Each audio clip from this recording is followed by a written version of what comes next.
Hi SB lovers, welcome back again with me, Mr. Yusuf from SBI Course.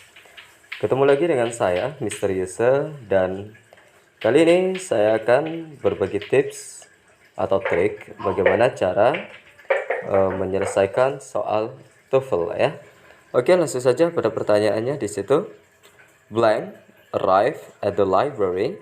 He started to work immediately.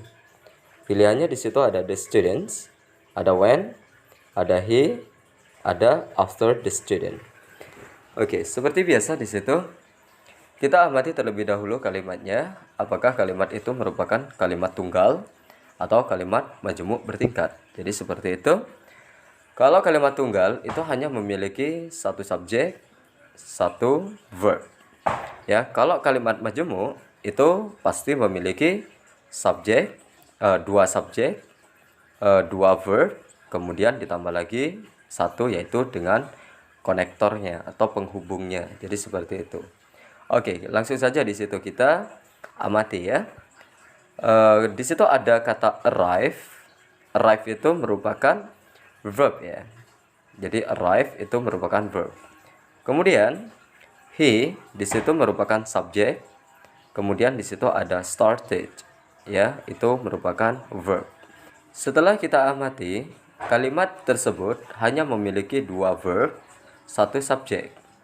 Ya, sedangkan kita tahu kalimat itu adalah kalimat majemuk. Di mana di situ subjeknya harus ada dua. Kemudian ditambah lagi dengan satu konektor atau penghubung. Jadi seperti itu. Jadi yang harus kita cari adalah subjek dan juga konektor pada pilihannya ya. Jadi sebenarnya sangat gampang di situ, jawabannya sudah terlihat ya, yaitu yang D, karena D itu ada kata after dan juga the student. After itu merupakan salah satu konektor, sedangkan the student itu merupakan kata benda yang berfungsi sebagai subjek.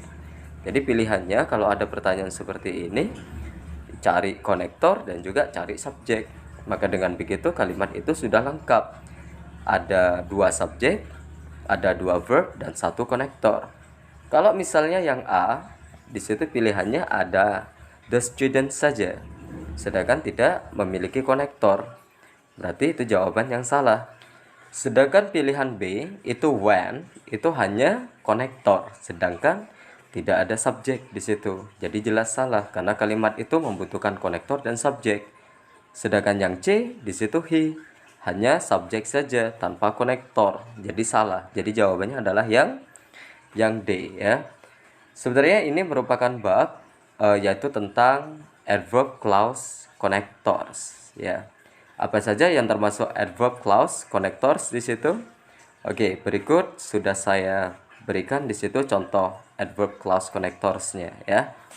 Oke, yang pertama ada because, ada after, before, when, until, since, although, even though, while, if, whether, dan yang terakhir as. Itu merupakan adverb clause connectors yang harus kalian ingat ya. Oke, itu saja yang bisa saya jelaskan ya di video ini. Mudah-mudahan bermanfaat bagi kalian yang sedang mempelajari bahasa Inggris khususnya TOEFL. Oke, I think it's enough here, and the last I say goodbye. Hi SB lovers, welcome back again with me, Mr. Yusuf from SBI Course. Ketemu lagi dengan saya, Mr. Yusuf, dan kali ini saya akan mencoba menjelaskan tentang salah satu soal TOEFL, yaitu tentang kalimat majemuk bertingkat. Sebelum di situ ke pertanyaannya, perlu saya jelaskan, kalimat majemuk itu memiliki dua subjek, dua verb, dan satu konektor. Jadi harus diingat ya unsur-unsurnya.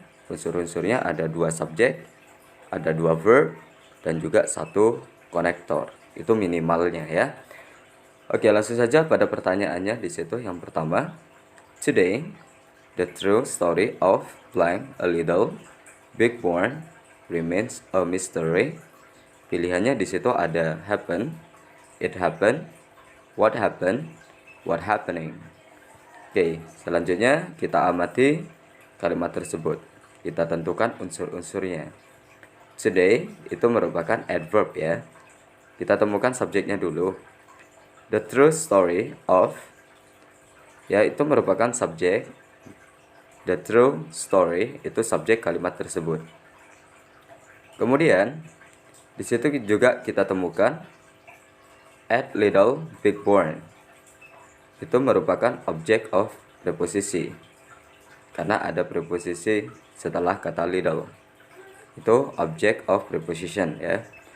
Kemudian di situ ada remains, ada s di situ, itu merupakan verb atau kata kerja. A mystery.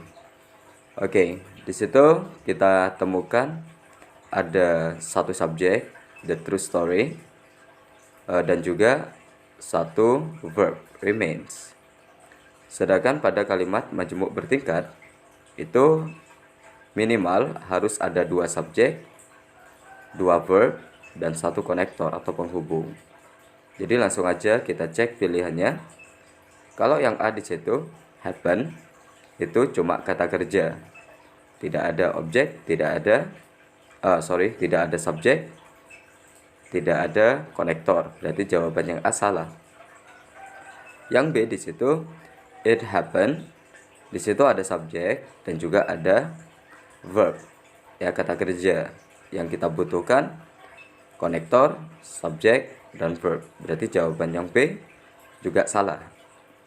Kemudian yang C, what happened. What itu adalah kata atau preposisi yang bisa merangkap 2 jabatan, yaitu sebagai konektor dan juga sebagai subjek. Ya, jadi what, saya ulangi lagi, bisa merangkap 2 jabatan, bisa sebagai konektor dan bisa sebagai subjek. Kemudian di situ ada happen. Jadi sudah lengkap, ada konektor, ada subjek, dan juga ada verb. Berarti pilihannya yang C. Sedangkan yang D, what, seperti yang saya katakan, what itu adalah konektor yang bisa atau kata yang bisa merangkap 2 jabatan. Ya, namun setelah kata what, di situ ada happening, verb ing. Itu tidak bisa menjadi verb, ya kata kerja, tapi bagian dari verb. Berarti jawaban yang D salah ya. Jadi jawaban yang paling tepat adalah yang C. Kemudian pertanyaan yang kedua, for more than a decade blank that certain species are becoming scarce. Pilihannya di situ ada the warnings of bird watchers, ada one the bird watchers, ada bird watchers have warned, ada a warning for bird watchers. Oke, kita amati kalimatnya di situ. For more than a decade itu tidak bisa sebagai subjek karena ada preposisi di depannya yaitu for. Jadi sebuah kata atau frasa yang di depannya ada preposisinya atau kata depannya itu tidak bisa menjadi subjek. Ya, jadi for more than a decade itu bukan sebagai subjek. Kemudian di situ ada that itu bisa berfungsi sebagai konektor. Kemudian ada certain species, itu merupakan subjek, certain species yang artinya spesies tertentu. Kemudian ada are becoming scarce, ada are itu sebagai verb. Ya.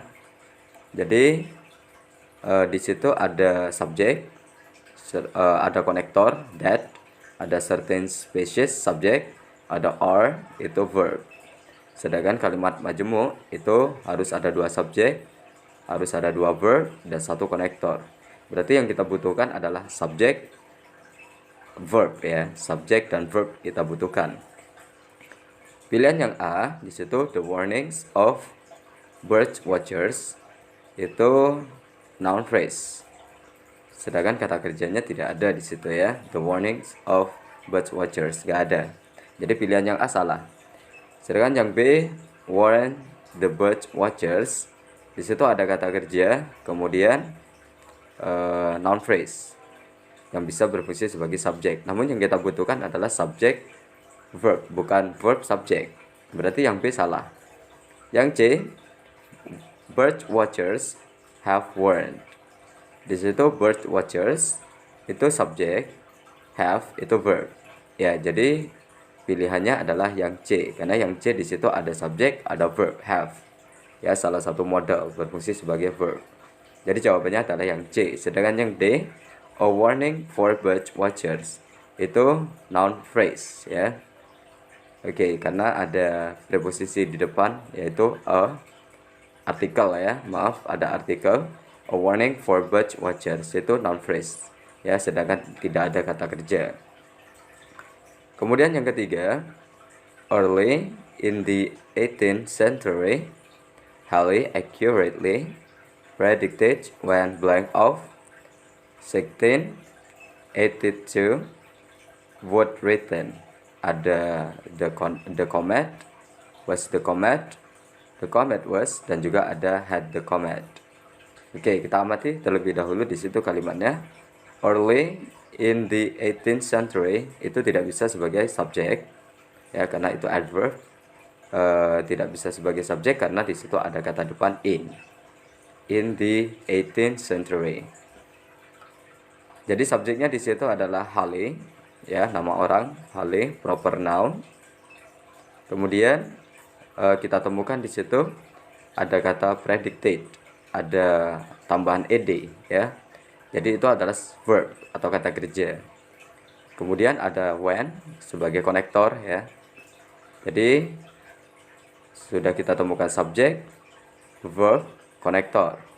Kemudian di situ ada would. Would itu juga berfungsi sebagai verb, modal auxiliary ya, would. Sudah kita temukan ya, subjek, verb, konektor, dan verb. Jadi yang kita butuhkan adalah subjek.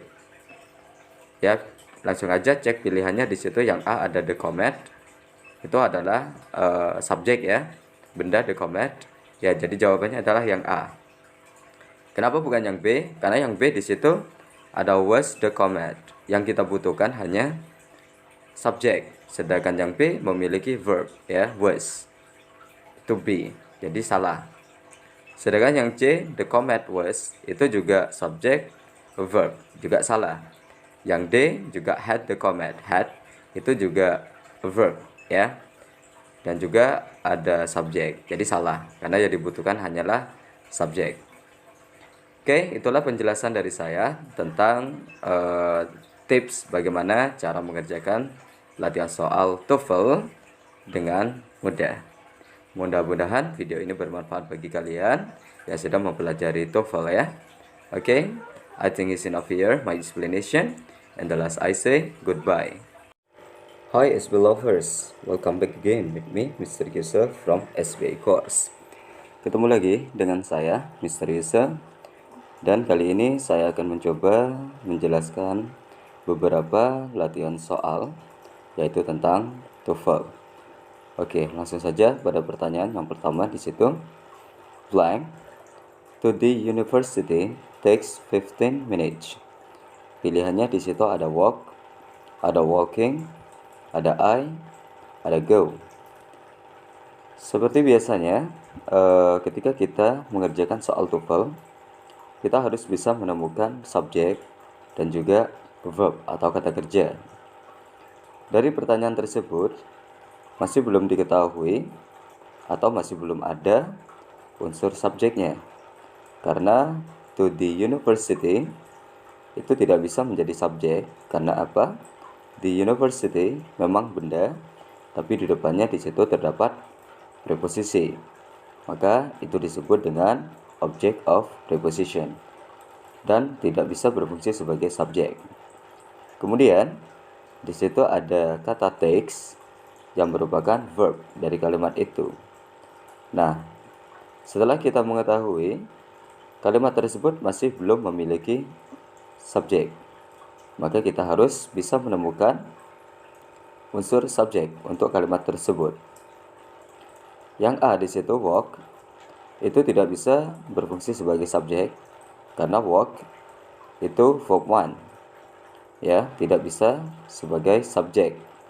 Ingat, yang bisa berfungsi sebagai subjek itu adalah noun atau things, noun phrase, gerund, to infinitive ya, itu yang bisa berfungsi sebagai subjek.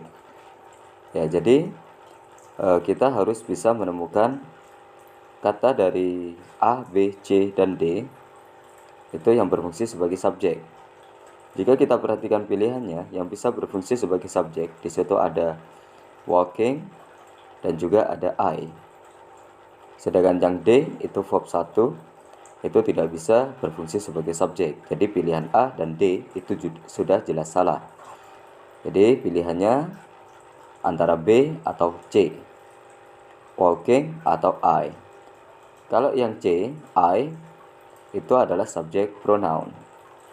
Subjek pronoun itu apabila bertemu dengan preposisi, maka kalimat itu adalah kalimat yang salah. Karena subjek pronoun tidak bisa berfungsi atau diikuti oleh preposisi. Jadi jawaban yang C itu salah. Jadi jawabannya adalah yang B, walking. Walking itu merupakan gerund ya, yaitu kata kerja yang ditambah dengan ing. Jadi berfungsi sebagai noun atau kata benda. Jadi jawabannya adalah yang B. Kemudian pertanyaan yang berikutnya, blank in my class has 2 dogs. Pilihannya di situ ada a man, ada they, ada I, ada she. Oke, kita harus bisa menemukan di situ subjek dan juga verbnya. Jika kita perhatikan, di situ ada things atau benda, my class, namun di depannya ada preposisi in. Jadi itu jelas tidak bisa berfungsi sebagai subjek. Ya, karena ada preposisi seperti yang saya jelaskan di soal pertama. Kemudian di situ ada kata has yang merupakan auxiliary, kata kerja bantu. Itu berfungsi sebagai verb dalam kalimat tersebut.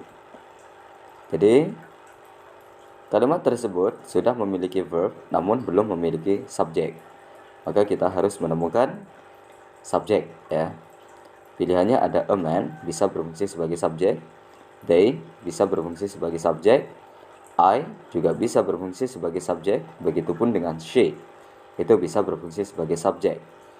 Seperti yang saya jelaskan di soal pertama, kata ganti atau pronoun ya, subjek pronoun seperti they, I, she apabila bertemu dengan in preposisi ya, maka itu adalah kalimat yang salah. Berarti they, I, dan she karena termasuk subjek pronoun, maka itu pilihan yang salah karena di kalimatnya ada in, ada preposisi. Ya, jadi tidak mungkin subjek pronoun terus diikuti oleh preposisi. Jadi B, C, dan D itu adalah jawaban yang salah. Jadi jawabannya adalah a man. A man in my class has 2 dogs. Kemudian pertanyaan yang berikutnya, yang ketiga, blank learn English quickly. Pilihannya di situ ada he, Smith, it, Steve, and Monica. Oke, kalimat tersebut masih belum memiliki subjek ya, karena di situ ada kata learn yang berfungsi sebagai verb, kata kerja. Jadi masih belum memiliki subjek. Jadi kita harus bisa menemukan subjek. Di antara pilihannya he, Smith, it, Steve, and Monica, semuanya bisa berfungsi sebagai subjek. Namun yang perlu kalian perhatikan dalam pertanyaan ini adalah kata kerja learn. Ya, yang mana di situ merupakan kata kerja jamak ya. Karena ciri-cirinya tidak ditambah dengan s. Jadi jamak ya, kata kerjanya adalah kata kerja jamak.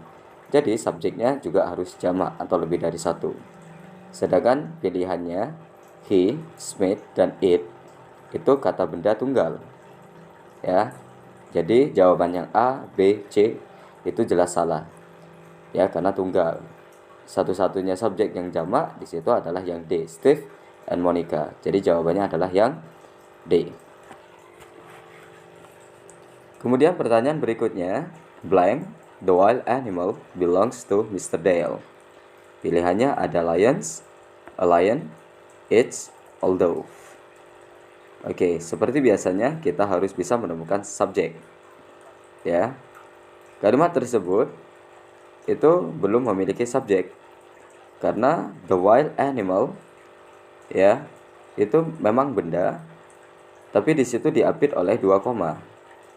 Itu namanya apositif. Apositif sendiri tidak bisa berfungsi sebagai subjek, hanya berfungsi sebagai keterangan tambahan bagi subjek. Jadi seperti itu. Itu adalah phrase apositif. Kemudian kata kerjanya di situ ada belongs to. Belongs itu merupakan kata kerja, ya. Karena di situ ada s-nya, maka itu merupakan verb tunggal. Karena verbnya tunggal, maka subjeknya pun juga harus tunggal. Dari pilihannya ada lions, ada a lion, ada it's, ada although. Ya, kita hanya membutuhkan subjek. Sedangkan yang D itu although itu berfungsi sebagai konektor. Ya, conjunction ya. Jadi jawaban yang D itu jelas salah. Sedangkan yang C, it's, itu tidak bisa berfungsi sebagai subjek ya. Jadi yang bisa berfungsi sebagai subjek itu antara A dan B, yaitu lions dan juga a lion. Ya, di situ kata kerjanya tadi belongs itu merupakan verb tunggal. Jadi subjeknya harus tunggal. Kalau yang A lions itu jamak. Jadi jelas salah. Jadi jawabannya adalah yang B, yaitu a lion. Oke, kemudian pertanyaan berikutnya. With his brother blank went to my house. Pilihannya ada she, later, when, dan will. Oke, di situ kita amati terlebih dahulu kalimat tersebut. Ya, with his brother itu bisa berfungsi sebagai subjek. Namun di situ ada preposisi with. Jadi itu tidak bisa berfungsi sebagai subjek. With his brother, dengan saudara laki-lakinya, tidak bisa berfungsi sebagai subjek ya. Itu termasuk object of preposition. Kemudian when itu merupakan verb 2. Ya, jadi verbnya sudah diketahui, jadi kalimat tersebut masih belum memiliki unsur subjek. Jadi harus kita cari subjek dari pilihannya. Pilihannya ada she, later, when, dan will. Ya, kita hanya membutuhkan subjek. Sedangkan B, later, itu adverb of time, nanti. Ya, sedangkan yang C, when, itu conjunction atau konektor. Sedangkan yang D itu verb, ya, modal auxiliary. Yang kita butuhkan adalah subjek. Yang bisa berfungsi sebagai subjek di situ adalah she. Jadi jawabannya adalah yang A. With his brother, she went to my house. Kemudian pertanyaan berikutnya, blank Jason attended my party. Pilihannya ada yesterday, although, happily, my cousin. Oke. Kalimat tersebut sudah memiliki verb atau kata kerja, yaitu attended, menghadiri. Sedangkan kata Jason di situ itu tidak bisa berfungsi sebagai subjek karena diapit oleh koma. Itu namanya apositif. Ya, apositif tidak bisa berfungsi sebagai subjek karena hanya ya sebagai keterangan tambahan bagi subjek. Jadi kita harus menemukan unsur subjek. Sedangkan yang A, yesterday, itu adverb of time, tidak bisa berfungsi sebagai subjek. Yang B, although, meskipun itu juga tidak bisa berfungsi sebagai subjek karena itu konektor. Begitupun dengan yang C, happily, dengan bahagia, itu pun juga tidak bisa berfungsi sebagai subjek.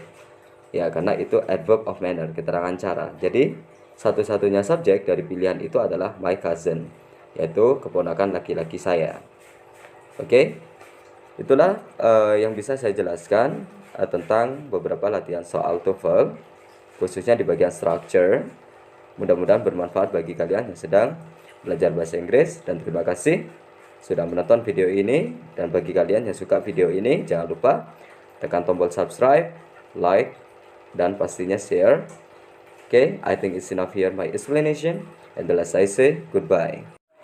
Hi SB lovers, welcome back again with me Mr. Yusuf from SBI Course.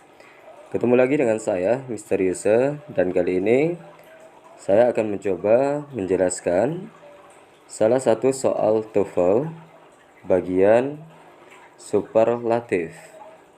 Superlatif sendiri itu merupakan materi yang digunakan untuk membandingkan suatu benda ataupun orang, seperti Anita paling cerdas di kelasnya. Pada kalimat tersebut ada kata paling ya, yang menunjukkan perbandingan. Jadi superlatif itu merupakan materi yang mana digunakan untuk membandingkan suatu benda ataupun orang. Superlatif sendiri artinya adalah paling ya. Oke, langsung saja ke pertanyaannya. Jeremy is blank in this class. Pilihannya ada smart, ada smarter, ada smartest, ada smartest. Jawabannya di situ adalah yang D, yaitu the smartest. Karena superlatif sendiri memiliki formula atau rumus subjek diikuti oleh to be, kemudian diikuti oleh the, kemudian diikuti oleh adjective yang ditambah dengan us. Kalau misalnya kata sifatnya terdiri satu suku kata, ya, seperti pilihan D, smart. Kata smart itu hanya memiliki satu suku kata, maka cukup ditambahkan us di terakhirnya. Jadi sudah menjadi paling cerdas atau paling pintar. Kalau pilihan yang A itu tidak menunjukkan superlatif, karena ciri-ciri superlatif itu setelah to be itu diikuti oleh kata the. Begitupun B, yang B tidak ada the. Yang C juga tidak ada definite article the, jadi salah ya. Jadi jawabannya adalah yang D, the smartest. Berikutnya pertanyaan yang kedua, where is the blank bank? Pilihannya ada near, ada the nearest, ada nearest, ada most near. Jawabannya di situ cukup jelas, yaitu yang C ya. Karena kalau misalnya yang A, near, itu tidak ada tambahan us. Jadi itu tidak menunjukkan perbandingan superlatif. Kalau misalnya yang B, the nearest, pada kalimat pertanyaannya sudah ada kata the. Jadi tidak perlu diikuti oleh the lagi. Jadi yang B salah. Sedangkan yang D, most near, itu pilihannya juga salah karena di situ menggunakan kata most. Ya. Kata most sendiri biasanya juga digunakan pada superlatif. Namun jika kita menggunakan most, adjektifnya itu harus lebih dari satu suku kata.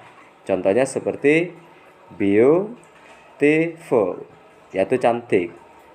Ya, kata sifat beautiful itu memiliki lebih dari satu suku kata. Maka untuk superlatifnya menggunakan most. Ya, misalnya contoh kalimatnya, Anita is the most beautiful in my class. Anita adalah yang paling cantik di kelasnya, misalnya seperti itu. Ya, kalau misalnya most near itu salah karena kata near itu hanya satu suku kata. Jadi tidak boleh ditambah dengan kata most, harusnya ditambah dengan kata us. Jadi jawabannya adalah yang C. Kemudian pertanyaan berikutnya, it's blank village I've ever seen.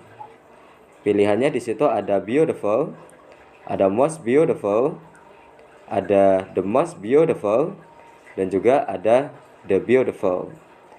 Oke, ingat rumusnya untuk superlatif setelah to be itu harus diikuti oleh kata the. Jadi pilihannya di situ antara C dan D ya.